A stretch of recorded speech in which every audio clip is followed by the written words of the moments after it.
What's going on, YouTube? It's Donnie all day.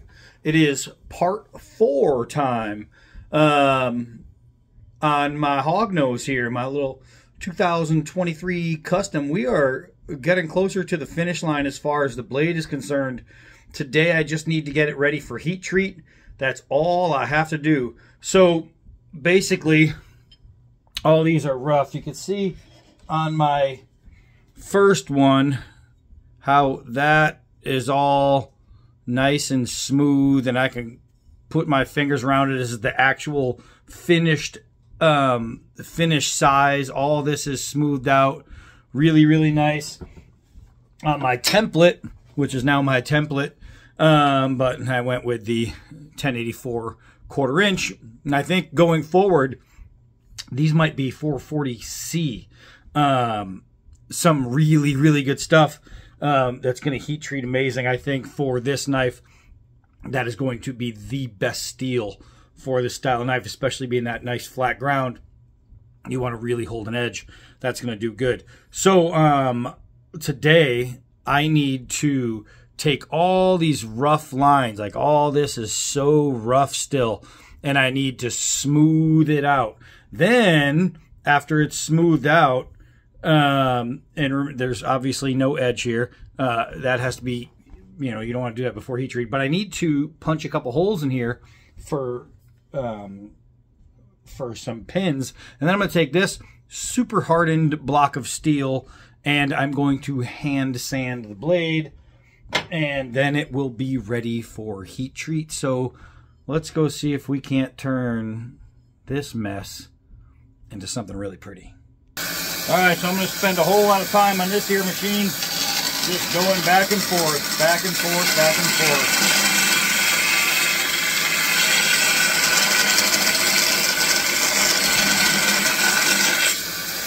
I'm going to do a whole lot of that, make this nice and smooth. Once I get all the little burrs and everything out and I get it to the appropriate size, then I'm going to go with a finer belt and just finish it off. But I have a lot of this to do, so it's going to just be back and forth. You can see it throwing spark. That's a good thing about that carbon blade. You're going to rain spark.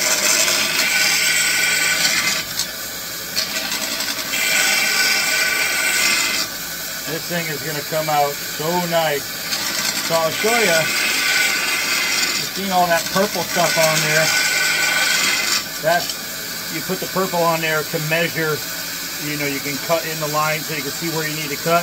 And this was all that purple stuff, and you can still see it on here.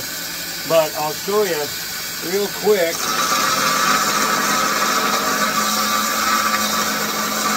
So get that off and make this nice and smooth. Woo! That's going to come out nice, boys and girls. I got that nice curve coming out. Now remember, when you're doing this, it's good to wear gloves because it will get hot. I don't have to worry about ruining the heat treat because it hasn't happened yet. So this is just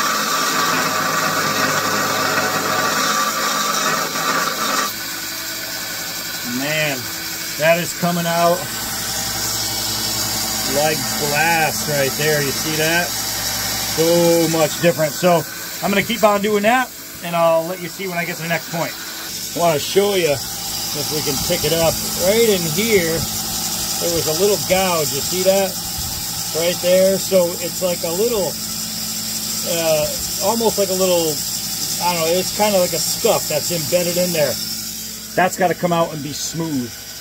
All right, it took a little work, but you can see now, that is so nice. So now you can see right here, see that little dark spot? That means it's uneven. So there's a little part that's not completely flat.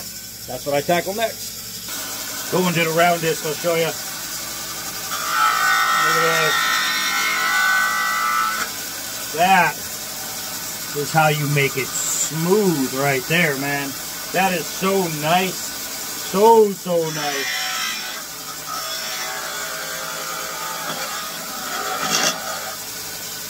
Nice and flat. Flat, flat, flat. Gotta like that.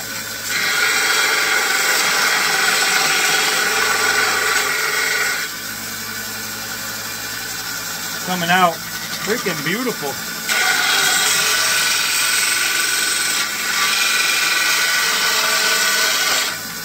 Now you guys see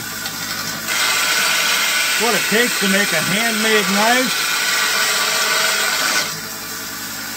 instead of a machine cutout knife. It's a lot of work. People wonder why they're so expensive. That's a lot of work. But in the end, it's so worth it. You can see I have a whole lot to hit on the inside there. You can see that little guy right there, a whole little bunch of stuff right there. It's all going to be smooth like that, though, in the end. All right, so as you can see, I am now inside the grip, and I have it mostly flat. So it was definitely at a little angle. I had some pieces that weren't even, so now I'm doing that. But the rest of it, I mean, well, damn, it's looking pretty good. All right, I'm pretty happy with that. This is for me, so it doesn't have to be perfect, but it's pretty close. I'll tell you that. It's exactly where I want it for my hand. That is going to be stellar. If you're going to be making knives, don't forget to keep yourself a bucket of water and a drying rag, because I don't use gloves, where a lot of people say, well, that's stupid. And it probably is, but it's good to keep the steel as cool as possible. Again, you can't really burn it at this stage. I did scuff it right here. I'm going to have to sand that out. But, man, it's time for drilling and then hand sanding. That's the pain in the ass. So for my pinholes, I don't really need to measure because it is for me. And I'm going to drop 2 holes. So I'm just going to eyeball where I want them, because I almost want Dracula bite holes kind of closer together, not spread all the way at the ends. But I'm going to see how that goes. Luckily, I've done this before.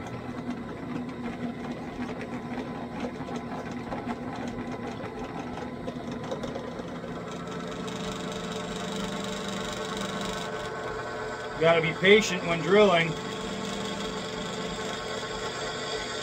You don't want it, A, to kick on you, and B, you don't want to burn out your bits too quick, because it'll happen. So I try to relieve pressure, then go back into it, going up and down. Kind of an older bit. I could have went with a new bit, but I didn't.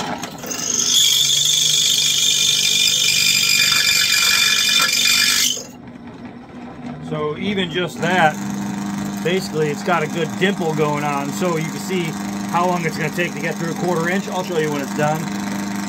All right, so this is really good steel. Drilling through this stuff is a pain in the nugget, so I'm not even there yet. You can see the steam coming off of there, but it's a hard drill. So what I'm going to have to do, I'm using some drill bits, some titanium drill bits, so they're actually made for metal, and they are having one hell of a time. So what I'm going to do is, I think I have some other ones in a different spot that I think I have some smaller ones, so I need to start getting small holes and then go bigger, bigger, bigger until it's right. So let me go look for those real quick. All right, so I got one hole complete. You can see the other one, I made a hole all the way through, a little one. Now I'm going one size bigger, and then I'll try one size bigger. Whew, this is taking forever. All right, so the holes are done. So that's good. Now I just have to take like the burr, you know, when you drill a hole, there's like some stuff that comes up. So I just got to take that off real quick.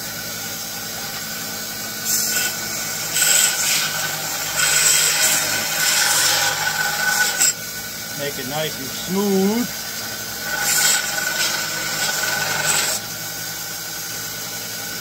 And that's good for that.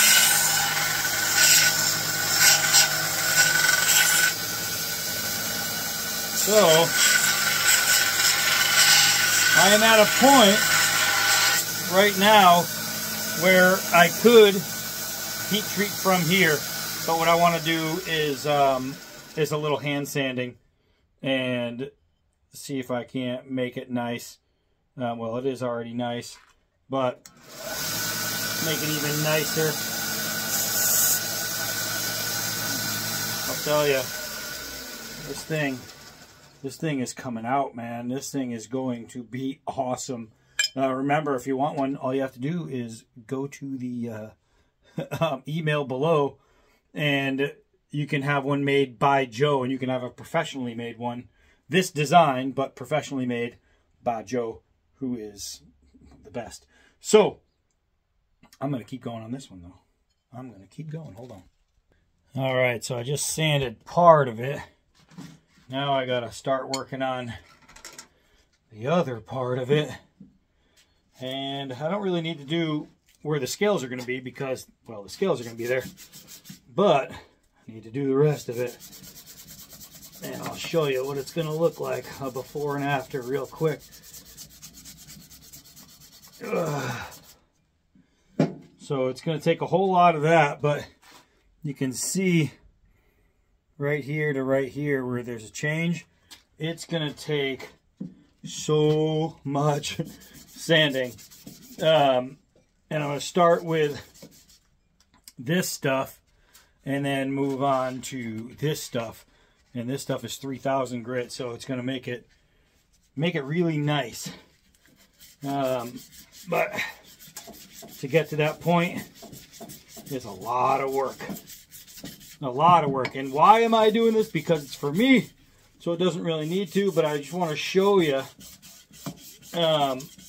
how nice it can be and like what you can do to a piece of steel if you just put in the effort.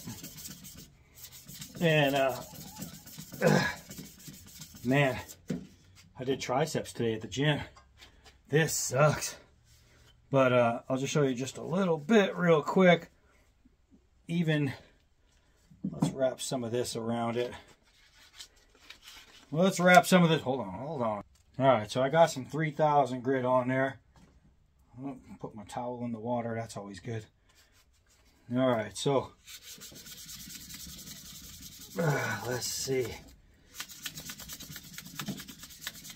Just a little before and after.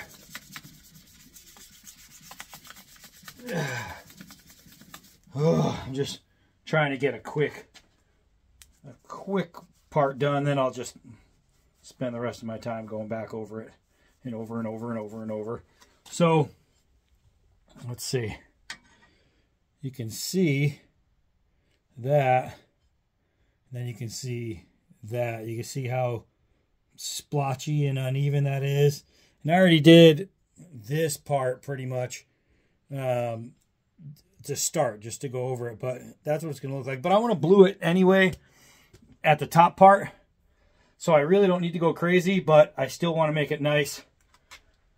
So that's what I'm doing. That's what I'm doing. I just want to get it ready for heat treat. Hold on. All right, so I'm at a point that I'm pretty happy with. It's a little streaky because it was just wet and dirty, or maybe there's some reflections. No, it's probably just streaky because it's, yeah, that's it. I just got to dry it off a little better. But you can see that's coming along. Now, when Joe does it, it's perfect. When I do it, it's good enough for me. So, but you can see I did go a little high on that hole because my bit moved, but I really don't care. Again, it's for me. So I'm thinking possibly doing the white scales. I'm thinking of it. And again, when Joe does it, he's going to be using probably a better steel, and he is master leather worker. Golly, his sheets are nice. But this is what I'm thinking. I'm thinking about doing that, depending.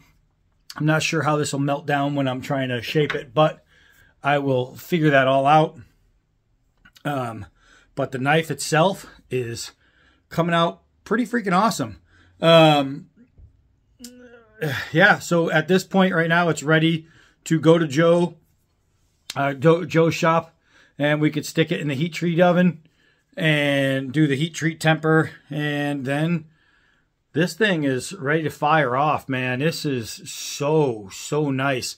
I am really loving this knife. If anyone ends up ordering one from Joe and buying one, I guarantee you one thing. Well, first, you'll be happy with the fit and finish from him, not from me. And you will also love the design. This design is crazy cool. It's just beefy, man. There's so much to it. And I have like this generic sheath that's ambidextrous, and this is what I'm going to use for mine, but he will make you a real sheath, and it will be freaking dope. So, all right, that's it for part 4. I'm to the point where I need to be to get a heat treat going. Almost there. Well, I am Donnie all day. Till next video.